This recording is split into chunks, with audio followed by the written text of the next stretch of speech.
Hi hello friends, എല്ലാ കൂട്ടുകാർക്കും പുതിയൊരു റിവ്യൂയിലേക്ക് സ്വാഗതം. അപ്പോൾ എല്ലാവർക്കും ശുഭദിനം നേർന്നുകൊണ്ട് ഇന്നത്തെ എപ്പിസോഡിൻ്റെ റിവ്യൂയിലേക്ക് കടന്നാലോ?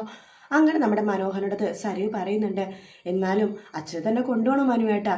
അച്ഛനറിയാലോ കുറച്ച് മെൻ്റലും കാര്യങ്ങളൊക്കെ ഉള്ളതാണ്. അയ്യോ അതൊക്കെ എനിക്ക് അറിയാം മോളൂ എന്ന് പറയണേ.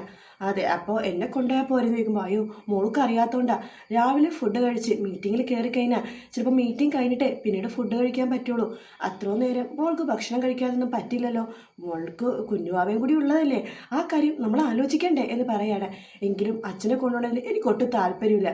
എൻ്റെ മോളോ തലക്ക് സുഖമില്ലാത്ത ആൾക്കാരെ പല പല സ്ഥലങ്ങളിൽ കൊണ്ടുപോകണം, 4 ആൾക്കാരായിട്ട് ഇടപെടുത്തണം, അതൊക്കെ നമ്മുടെ ഉത്തരവാദിത്വമാണ്. അതുകൊണ്ട് ഞാൻ കൊണ്ടുപോകണത്. പിന്നെ വാക്ക് പറഞ്ഞു പോയി, അതോടെ തെറ്റ് ചെയ്യാൻ മോളുടെ അച്ഛനാ അത് വിഷമവും.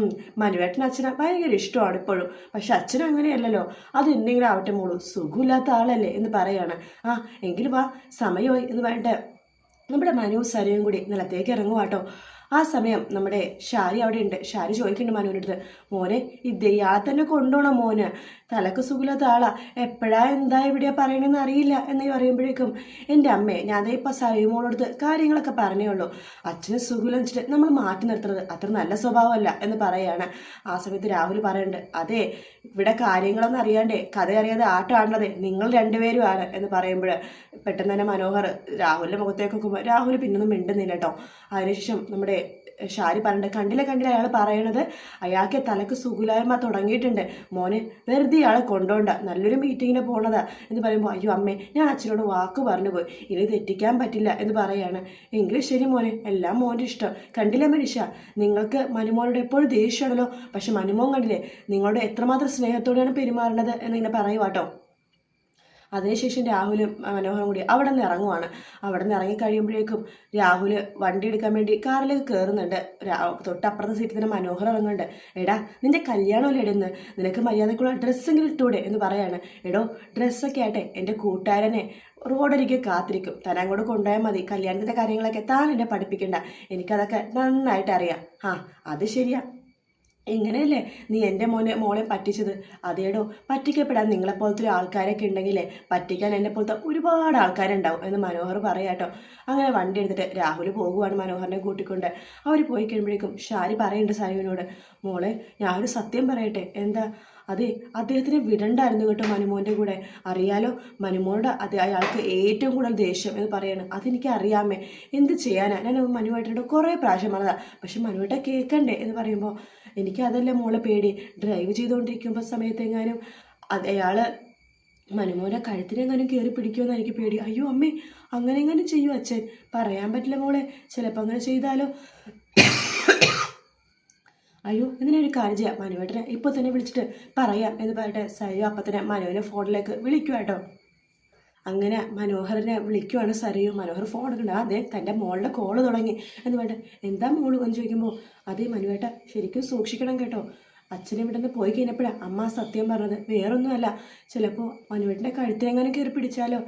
ഇല്ല മോളും അങ്ങനെയൊന്നും ചെയ്യില്ല, ഞാൻ സൂക്ഷിച്ചോളാം, ഇപ്പം അച്ഛൻ കൂളായിട്ടായിരിക്കണത്, വേറെ കുഴപ്പമൊന്നുമില്ല എന്ന് പറയാണ്. എങ്കിലും സൂക്ഷിക്കണം മനുവേട്ട. ആയിക്കോട്ടെ മോളു എന്ന് പറഞ്ഞിട്ട് ഫോൺ വെക്കുവാട്ടോ മനു.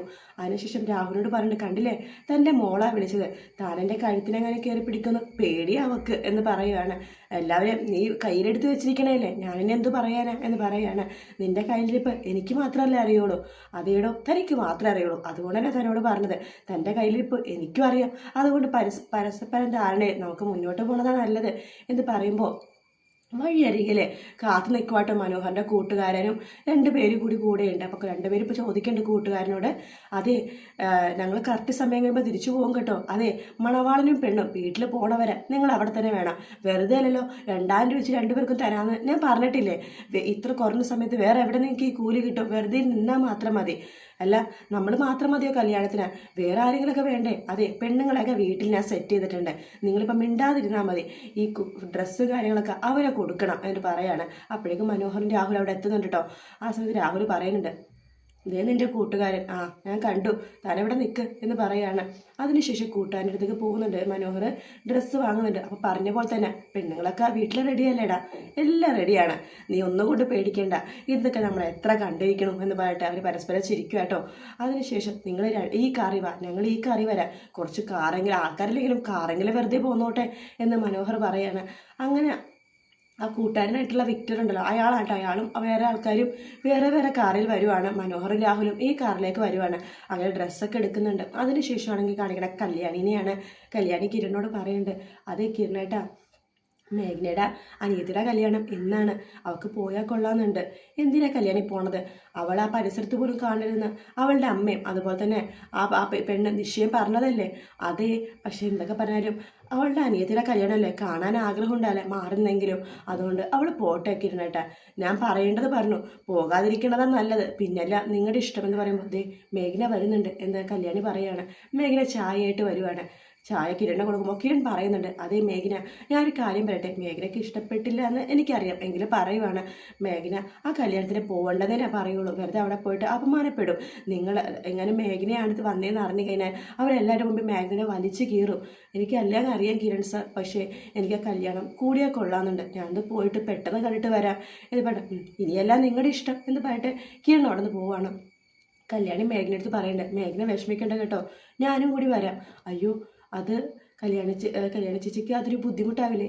എനിക്കൊരു ബുദ്ധിമുട്ടില്ല, ഞാനും കൂടി വരാം എന്ന് പറയുവാണ്. ഇപ്പം മേഘന പെട്ടെന്ന് റെഡിയാവുമെന്ന് പറയുന്നുണ്ട്. അതിനുശേഷം നമ്മുടെ കല്യാണ വീട്ടിലാണെങ്കിൽ നിഷയുടെ അമ്മ ബന്ധുക്കളുടെ അടുത്തൊക്കെ ഭയങ്കര പൊങ്ങച്ചം പറയാട്ടോ, മരുമോനെ 6-7 രാജ്യത്ത് ബിസിനസ് ഉണ്ട്, അതുകൊണ്ട് ഹണിമൂണിന് 6-7 രാജ്യത്ത് പോകുമെന്നൊക്കെ അറിഞ്ഞത്. എല്ലാം എൻ്റെ മോളുടെ ഭാഗ്യം. എൻ്റെ മോളെ കണ്ടപ്പോൾ തന്നെ അവൻ ഞങ്ങളുടെ ഇഷ്ടമായി. അപ്പോൾ ആ പെണ്ണുങ്ങൾ ചോദിക്കുന്നുണ്ട്, അതേ കല്യാണത്തിന് അവളെങ്ങനെ വരും മേഘ്ന? അവളെങ്ങനെ വന്നല്ല, ചൂലെടുത്ത് ഓടിക്കും. അവളുടെ അച്ഛന് ചെറിയൊരു സെൻറ്റിമെൻറ്റ്സ് ഉണ്ട് അവളോട്. അത് പിന്നെ ഇല്ലാതിരിക്കും. സ്വന്തം മോളല്ലേ എന്ന് ചോദിക്കുമ്പോൾ, പിന്നെ സ്വന്തം മോള് നാട്ടുകാരുടെ മുമ്പിൽ കരിവാരി തേച്ചവളെങ്ങനെയാണ് സ്വന്തം മോളാവണത് എന്നിങ്ങനെ പറയുവാട്ടോ. അതിനുശേഷമാണെന്നുണ്ടെങ്കിൽ നമ്മുടെ നിഷേധം പറയണ്ട, അവളെങ്ങാനും വന്നാൽ എൻ്റെ തനി സ്വഭാവം എന്നവൾ അറിയും എന്നിങ്ങനെ പറയുവാണ്. അങ്ങനെ കല്യാണ സ്ഥലത്ത് നമ്മുടെ രാഹുലും മനോഹറും എത്തുന്നുണ്ട്. കൂടെ വിക്ടറും അവരുടെ ഫ്രണ്ട്സും ഒക്കെ ഉണ്ട് കേട്ടോ. അപ്പോൾ നമ്മുടെ രാഹുൽ പറയട്ടെ, ദേ അമ്മായച്ചൻ, അതാണ് എൻ്റെ ഇപ്പം പുതിയ അമ്മായച്ചൻ, അതുകൊണ്ട് നന്നായിട്ട് അങ്ങോട്ട് സംസാരിച്ചേക്കണം കേട്ടോ, എന്നെ പുകഴ്ത്തി അങ്ങോട്ട് പറഞ്ഞേക്കണം. പിന്നെ ഇവിടെ ഞാൻ മനോഹരല്ല, റോഹൻ. എടാ നിനക്ക് ഇങ്ങനത്തെ പേരൊക്കെ എവിടെ കിട്ടണടാ? നിൻ്റെ പേര് മൂന്നാർ മുരുകൻ എന്നല്ലേ? അതെൻ്റെ അച്ഛനമ്മമാരിട്ട ഒരു പേരാ, എനിക്ക് ആ പേര് ഇഷ്ടമൊന്നുമില്ല. അല്ലെങ്കിലും നിനക്ക് ആ പേര് ചേരില്ലടാ, കാരണം മുരുകൻ എന്ന് പറയുന്നത് ഭഗവാന്റെ പേരാ. അത് നിന്നെപ്പോഴത്തെ ഫ്രോഡുകൾക്ക് എങ്ങനെയാണ് ചേരുന്നതെന്ന് പറയാണ്. എടോ താനെ ഒരുപാട് അങ്ങോട്ട് കാട് കയറണ്ട, അപ്പം എൻ്റെ പേര് മറക്കണ്ട, റോഹൻ എന്ന് പറയുകയാണ്. അങ്ങനെ അവിടുന്ന് ഇറങ്ങുവാണ്. അതൊക്കെ ഇപ്പോൾ രാഹുലിനെ കാണുമ്പോഴേക്കും നിഷയുടെ അച്ഛനെ ഭയങ്കര സന്തോഷമാണ്. എടോ രാഹുലെ, താനേക്ക് ചെക്കന് പരിചയം ഉണ്ടായിരുന്നോ എന്ന് ചോദിക്കുമ്പോൾ, പിന്നല്ലാതെ എനിക്ക് പരിചയമുണ്ട്, മനുവിനെ എനിക്ക് നേരത്തെ പരിചയമുണ്ടെന്ന് പറയുമ്പോൾ മനു എന്ന് കേൾക്കുമ്പോൾ എല്ലാവരും ഞെട്ടി.